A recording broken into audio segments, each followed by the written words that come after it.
Hello नमस्कार दोस्तों, स्वागत है आपका एक बार फिर से आपके अपनी यूट्यूब चैनल पर। आई होप आप सब बहुत अच्छे होंगे। दोस्तों लगातार मार्केट में नए नए आईपीओ जा रहे हैं, फिर चाहे वो एसएमई हो या फिर मेन बोर्ड आईपीओ हो। लगातार हर दूसरे दिन हर एक दिन जो है 2 4 5 आईपीओ जो है लिस्ट हो रहे हैं मार्केट में। और लगातार आईपीओ की एक तरह से जो है आप ये कह सकते हैं कि पूरा एक कुंभ महाकुंभ आ चुका है आईपीओ का। दोस्तों ऐसे में क्या होता है कि लगातार नए नए आईपीओ जा रहे हैं मार्केट के अंदर, फिर चाहे वो एसएमई आईपीओ हो या फिर मैन बोर्ड आईपीओ हो। डेली जो है 2 से 3 आईपीओ लगातार धड़े धड़ आए जा रहे हैं। लेकिन हमें ये समझ में नहीं आ रहा हमें किस में अप्लाई करना चाहिए, किस में नहीं अप्लाई करना चाहिए, क्योंकि हमारे पास फंड्स जो हैं वो लिमिटेड हैं। लेकिन फिर भी हमें जो है ये लगता है नहीं यार, इसमें अप्लाई करें, इसमें अप्लाई करें, किस में अप्लाई करें, किस में ना अप्लाई करें। यही चीज़ हमारे दिमाग में चलती रहती है। तो दोस्तों आज इस वीडियो के माध्यम से हम आपको एक ऐसे आईपीओ के बारे में बताने जा रहे हैं जो कि स्टार्ट हो रहा है जल्द ही। तो जिस आईपीओ के बारे में आज हम आपको बताने जा रहे हैं, ये बहुत बड़ा आईपीओ है। करीब 1500 करोड़ रुपए ये कंपनी आईपीओ के जरिए उठा रही है। और ये एक main board IPO, SME IPO नहीं है। अंदर एसएमई आईपीओ के अंदर आप जो है अप्लाई तो करते हैं, लेकिन आपको कभी भी लॉट्स नहीं मिलते हैं, कभी भी आपको अलॉटमेंट नहीं मिलेगा। बिकॉज उसका जो एसएमई आईपीओ का जो साइज है बहुत छोटा है। 5 करोड़, 7 करोड़, 24 करोड़, 30 करोड़, या बहुत ज़्यादा हो गया 49 करोड़, 99 करोड़, बस इतना ही। लेकिन जो मैन बोर्ड आईपीओ होता है उसका जो इशू साइज होता है वो बहुत बड़ा होता है। अब जैसे अगर एसएमई का इशू साइज अगर आप देखते हैं, एसएमई आईपीओ का जो इशू साइज होता है करीब 5 करोड़, 9 करोड़, 24 करोड़, 30 करोड़, 35 करोड़, 45 करोड़, 85 करोड़, 99 करोड़, बस इतना ही। लेकिन वहीं पर मैन बोर्ड आईपीओ का जो इशू साइज होता है करीब 200 करोड़, 400 करोड़, 500 करोड़, 1500 करोड़, 4000 करोड़, 6000 करोड़, 7000 करोड़, 10,000 करोड़, इतना होता है। वहाँ पर आपके अलॉटमेंट के चांसेस ज़्यादा होते हैं। हाँ, एक चीज़ मैं कहता हूँ, रिस्क भी कम होता है और आपके अलॉटमेंट के चांसेस भी ज़्यादा होते हैं। अब जहाँ पर आप एसएमई आईपीओ के लिए जब अप्लाई करते हैं तो आपको वहाँ पर पूरा पूरा लॉट आपको बेचना पड़ता है। यानी 1,30,000 का आपने अगर ले लिया, अगर आपका गलती से लग भी गया तो आपको उसे बेचने में लोहे के चने चबाने पड़ जाएंगे।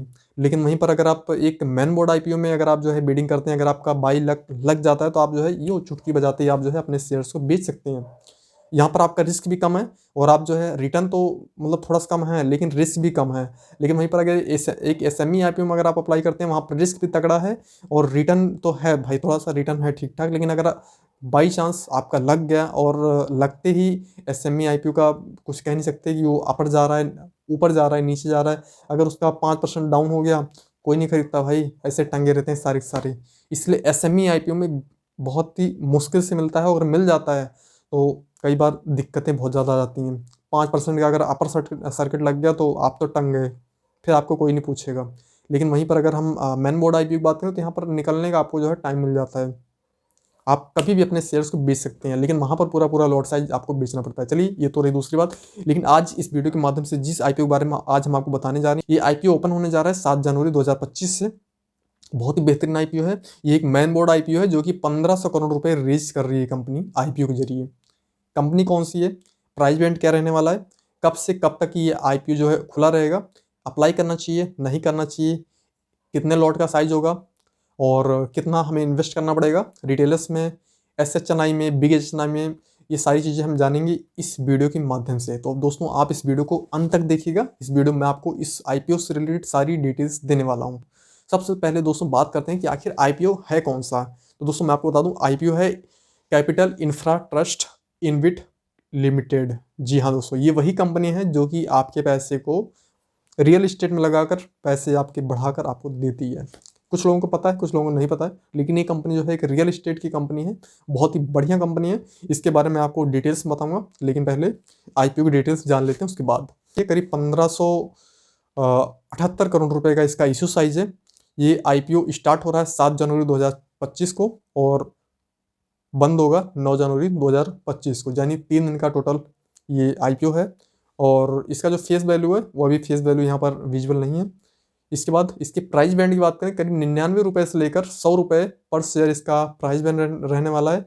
इसके एक लोट का जो साइज है वो करीब 150 शेयर्स का एक लोट का साइज होगा। टोटल इशू साइज की बात करें करीब 1578 करोड़ रुपए का टोटल इशू साइज है, जिसमें करीब 15 करोड़ 78 लाख शेयर्स यहाँ पर जो है इशू के लिए अवेलेबल होंगे। जिसमें से ऑफर फॉर सेल जो है उसमें करीब 501 करोड़ रुपए का ऑफर फॉर सेल है। और फ्रेश इशू की बात करें इसमें तो करीब 1077 करोड़ रुपए का फ्रेश इशू करीब जो है 10 करोड़ 77 लाख शेयर जो है इसमें फ्रेश इशू के लिए रखे गए हैं। जो ऑफर फॉर सेल है उसमें करीब 501 करोड़ रुपए के शेयर्स होंगे, जिसमें करीब आप ये कह सकते हैं करीब जो है 5 करोड़ 1 लाख शेयर्स जो है ऑफर फॉर सेल के लिए रखे गए हैं। इसके साथ बात करते हैं इसके रिजर्वेशन की, तो इसके अंदर QIBs के लिए 75% रखा गया है और HNI और बिग HNI के लिए 25%। रिटेलर्स के लिए यहाँ पर जो है अभी फ़िलहाल कुछ भी नहीं रखा गया है फ़िलहाल तो। हाँ, ये आप कह सकते हैं कि रिटेलर्स भी इसी के अंदर आ जाएंगे जहाँ तक है।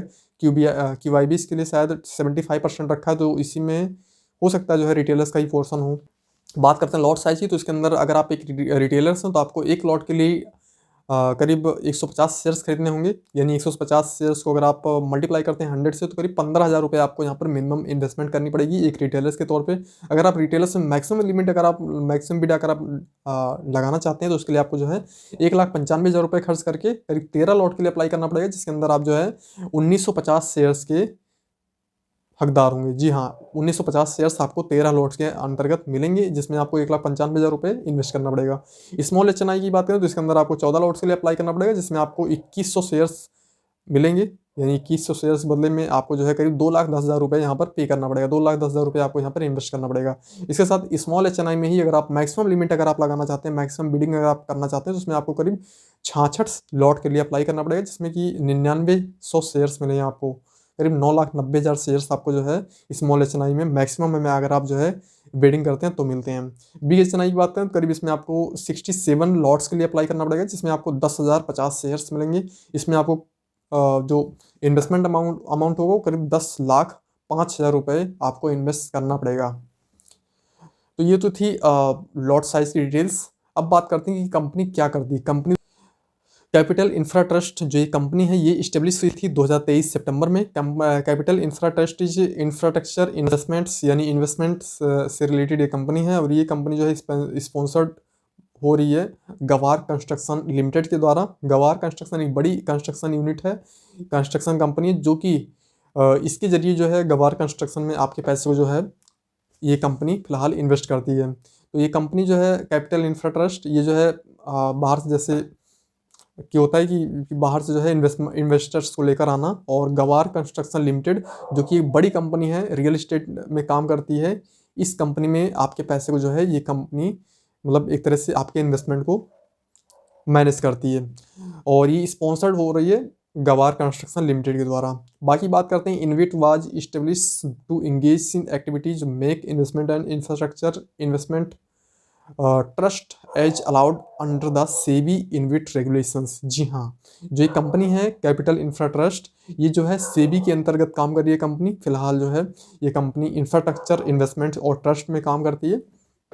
यानी इस कंपनी का जो कारोबार है टोटल कि एक इन्वेस्टर से पैसे लेना और उस पैसे को जो है सही जगह पर इन्वेस्ट करना, जिससे कि ज़्यादा से ज़्यादा रिटर्न बनाकर दिया जा सके। और इसका जो मैक्सिमम जो इन्वेस्टमेंट्स है वो रियल इस्टेट में होती है। करीब 95% का इन्वेस्टमेंट जो है टोटल आप ये कह सकते हैं कि रियल इस्टेट क्षेत्र में होती है, जो कि गवार कंस्ट्रक्शन लिमिटेड, जिसके बारे में मैंने आपको बताया शुरुआत में, इसको ये स्पॉन्सर्ड कर रही है गवार construction limited. Road construction, highway projects, और इसके साथ में जो है अक्रॉस 19 स्टेट्स यानी 19 स्टेट्स में जो है रेगुलर बेस पे जो है इनके कॉन्ट्रैक्ट्स चल रहे हैं। वेरियस गवर्नमेंट सेक्टर्स में, जैसे कि government bodies including the NHI यानी national highway authority of India, उसके साथ में काम चल रहा है। मोर्थ यानी जो मोर्थ है, कुछ लोग जानते होंगे कुछ लोग नहीं पता है मोर्थ के बारे में। तो मोर्थ भी एक बहुत बड़ी संस्था है जिसके साथ इसका भी काम चल रहा है। MMRDA, इसके साथ भी कंपनी काम कर रही है। CPWD, इसके साथ भी कंपनी का पूरा प्रोजेक्ट में साथ है, और ये कंपनी फिलहाल अच्छे खासे लेवल पे काम कर रही है। तो NHI आपको पता ही है, NHI के बारे में आप जानते हैं, national highway authority of India, इसके साथ भी कंपनी काम कर रही है पूरी तरह से। इसमें कैपिटल इंफ्रा ट्रस्ट जो है सेबी के अंतर्गत सभी नियमों का पालन कर रही है। कहीं से भी जो है कोई भी ढील नहीं है, पूरे तरीके से जो है सेबी के नियमों का पालन कर रही है। सेबी के नियमों पे ये जो है इन्वेस्टमेंट को जो है आगे बढ़ा रही है। लोग इसमें जो है पैसे इन्वेस्ट भी कर रहे हैं, और एक सही तरीके से, एक सही ढंग से जो है एक सही प्रोस्पेक्टस से आगे बढ़ रही है कंपनी का कारोबार जो है national highway authority of India, national highway authority of India, इसके साथ भी है, मोर्स के साथ भी है, MMRDA के साथ भी है, और इसके साथ में CPWD के साथ भी कंपनी रेगुलर बेस पे वर्क कर रही है। अब बात करते हैं कि आखिर कंपनी में और कुछ रह गया क्या, जिससे कि अभी देखिए एज दिसंबर 2024 यानी जो दिसंबर गया 24, इसमें जो है sponsor company portfolio of 26 road project on the hybrid annuity mode ham with NHAI। जी हाँ, इसके अंदर जो है अगर मैं बात करूँ तो दिसंबर 2024 में जो इन्होंने जो कंपनी स्पॉन्सर्ड की थी, उसमें करीब इनका जो पोर्टफोलियो है 26 रोड प्रोजेक्ट का है, यानी करीब 26 रोड प्रोजेक्ट इनको जो है अभी तक जो है मिल चुके हैं। और जिसमें कि एन्युटी मोड हैम, यानी एक जो कंपनी है हैम, उसके साथ में जो है NHAI जो कि national highway authority of India है, उसके साथ मिलकर करीब 11 प्रोजेक्ट ये कंप्लीट कर चुके हैं, जिनमें मतलब 26 रोड प्रोजेक्ट इनको मिले थे, जिसमें से 11 इनके कंप्लीट हो चुके हैं प्रोजेक्ट, बाकी भी जो है अंडर कंस्ट्रक्शन चल रहे हैं। तो ये इनकी टोटल डिटेल्स थी। बाकी 15 प्रोजेक्ट जो है अंडर कंस्ट्रक्शन में है। बाकी बात करें इसकी थोड़ा सा फाइनेंशियल डिटेल्स की, तो यहाँ पर मैं आपको बता दूँ इसकी फाइनेंशियल डिटेल्स क्या कहती है उसके बारे में। तो फाइनेंशियल के बारे में बताएं, यहाँ पर ज़्यादा डिटेल्स नहीं है, मैं आपको बता दूँ मोटा मोटी इनका जो रेवेन्यू था वो कितना है। तो 31 मार्च 2022 में जो इनका रेवेन्यू था वो करीब 1981 करोड़ इनका टोटल रेवेन्यू था 31 मार्च 2022 को। 31 मार्च 2023 में इनका जो रेवेन्यू था वो करीब 2518 करोड़ रुपए का रेवेन्यू था। 2518 करोड़ 92 लाख रुपए का रेवेन्यू था। इसके साथ में 31 मार्च 2024 यानी लेटेस्ट में इन्होंने करीब 1543 करोड़ 51 लाख रुपए का रेवेन्यू जनरेट किया था। इसके साथ में 30 सितंबर 2024 को करीब 792 करोड़ 27 लाख रुपए का इन्होंने रेवेन्यू जनरेट किया था। प्रॉफिट आफ्टर टैक्स की बात करें, करीब 31 मार्च 2022 यानी आज से ठीक 2 साल पहले इनका जो रेवेन्यू था, उनका जो प्रॉफिट आफ्टर टैक्स था वो करीब 125 करोड़ 56 लाख रुपए का था। 31 मार्च 2023 में इनका जो प्रॉफिट आफ्टर टैक्स था वो करीब 497 करोड़ 19 लाख रुपए का था। 31 मार्च 2024 आते आते इनका जो प्रॉफिट आफ्टर टैक्स था ठीक वैसे ही जैसे 2022 में 125 करोड़ 56 लाख रुपए था। अभी फिलहाल इनका 31 मार्च 2024 में जो इनका प्रॉफिट आफ्टर टैक्स था वो करीब 125 करोड़ 77 लाख रुपए था। इसी के साथ 30 सितंबर 2024 में इनका जो प्रॉफिट आफ्टर टैक्स था वो करीब 115 करोड़ 43 लाख रुपए था, जो कि इनकी ये डिटेल्स हैं जिसके बारे में मैंने आपको बताया। प्रॉफिट आफ्टर टैक्स और रेवेन्यू कितना कितना था इनका। असेट वही करीब 2500 करोड़ रुपए का असेट है 31 मार्च 2022 में जो इन्होंने फाइलिंग की थी। 31 मार्च 2023 में करीब 4283 करोड़ रुपए का इनके पास टोटल असेट था।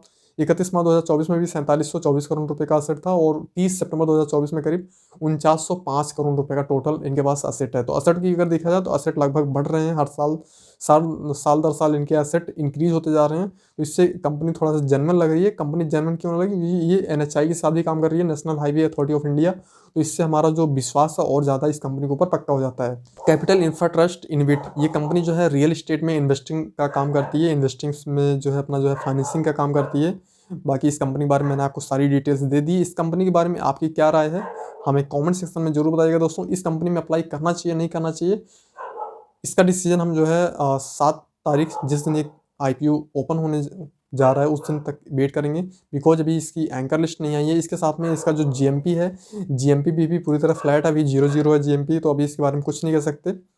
1578 करोड़ रुपए ये इस IPO के जरिए रेज कर रहे हैं कैपिटल इंफ्रा ट्रस्ट इनविट। तो देखने वाली बात ये है कि इनकी एंकर लिस्ट कब आती है, कितने % एंकर लिस्ट जो है सक्सेस होती। देखने वाली बात यह है कि इनकी एंकर लिस्ट कब आती है। एंकर लिस्ट देखने बाद ही हम ये डिसीजन ले पाएंगे हमें इसके अंदर अप्लाई करना चाहिए नहीं करना चाहिए। इसके साथ में आपको एक चीज़ और बता दूं, ये जो IPO है ये कोई एक पहला IPO नहीं है जिसके अंदर हम एंकर लिस्ट वगैरह सब कुछ देख रहे हैं। हम सभी IPO के लिए यही पैरामीटर सकते हैं। सबसे पहले हमें एंकर लिस्ट देखनी है। अगर इसका GMP चल रहा होता है, GMP आ रहा होता है, 40 होता, 50 होता, 52 होता, 62 होता, 60 होता, कुछ भी होता है, तब भी हम एंकर लिस्ट तो जरूर देखते हैं। एंकर लिस्ट देखने के बाद हम फर्स्ट डे सब्सक्रिप्शन देखते हैं कि कितना सब्सक्रिप्शन आ रहा है, कितने लोग जो है इसके अंदर अप्लाई कर रहे हैं, कितने लोग नहीं अप्लाई कर रहे हैं। सब्सक्रिप्शन देखने के बाद हम दूसरे दिन या फिर दूसरे दिन इवनिंग में या फिर जो है तीसरे दिन हम अप्लाई करने का डिसीजन लेते हैं कि हमें अप्लाई करना है या नहीं करना है, क्योंकि हम हार्ड एंड मनी जो है हमारा जो है कहीं पर ऐसे ना वेस्ट हो, इसलिए हमें अच्छे से प्रॉपर जानकारी के साथ ही हमें जो है किसी भी IPO में अप्लाई करना चाहिए। क्योंकि रिस्क तो रिस्क होता है, रिस्क आपके पैसे पर होता है, आपका हार्ड एंड अर्न मनी जो है वो कभी भी वेस्ट ना होने पाए, इसलिए हम प्रॉपर डिटेल्स में वीडियो में समझाते हैं, हमेशा समझाते हैं कि आपको जल्दी से फैसला नहीं लेना चाहिए। कोई भी IPO हो हमें वेट करना चाहिए, हमें वेट करना चाहिए एंकर लिस्ट का, हमें वेट करना चाहिए इसके GMP का। जब तक इसका ग्रे मार्केट प्रीमियम नहीं आ जाता सामने, जब तक हमें इस पर विश्वास नहीं करना चाहिए। और सब कुछ ग्रे मार्केट प्रीमियम नहीं होता है, ये मैं हमेशा बताता हूँ कि सब कुछ आपका ग्रे मार्केट प्रीमियम नहीं होता है। एंकर लिस्ट आने दीजिए, इसके बाद सब्सक्रिप्शन देख लीजिए। 1 से 2 दिन का सब्सक्रिप्शन देखने के बाद तीसरे दिन आप जो है लास्ट डे अप्लाई करेंगे तो भी आपका अप्लाई हो जाएगा, कोई बड़ी बात नहीं है। तो हमें हमेशा जो है धैर्य रखना चाहिए, धैर्य रखने से ही हम सफलता की सीढ़ियों को आगे चढ़ सकते हैं। बाकी इस IPO के बारे में आपकी क्या राय है हमें कमेंट सेक्शन में जरूर बताइएगा दोस्तों। ये वीडियो देखने के लिए आपका बहुत बहुत धन्यवाद। नमस्कार दोस्तों।